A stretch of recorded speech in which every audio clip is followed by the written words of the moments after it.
இந்த காணொலியை எல்லாருமே பார்த்திருப்பீங்கன்னு நினைக்கிறேன். என்ன அப்படின்னா, விக்கிரவாண்டி தொகுதியினுடைய வேட்பாளரா நாம் தமிழ் கட்சியின் சார்பாக களமிறக்கப்பட்டிருக்கவங்க தான் அபிநயா.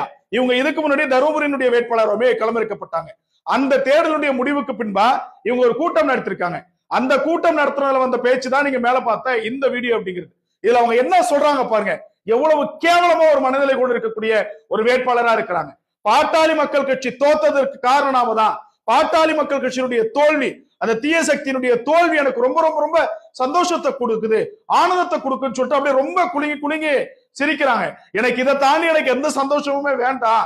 அவங்கள நம்ம தடுத்து நிறுத்தணும்ல, அவங்களுடைய தோல்வியை தடுத்து நிறுத்தணும்ல, திமுக ஜெயிச்சாலும் பரவாயில்லன்னு சொல்லிட்டு அவங்க பேசியிருக்கிறாங்க. இந்த மாதிரி ஒரு கேவலமான மனநிலை கொண்டதை நம்ம இது வரைக்கும் இந்த உலகத்துல பார்த்திருக்க முடியாது.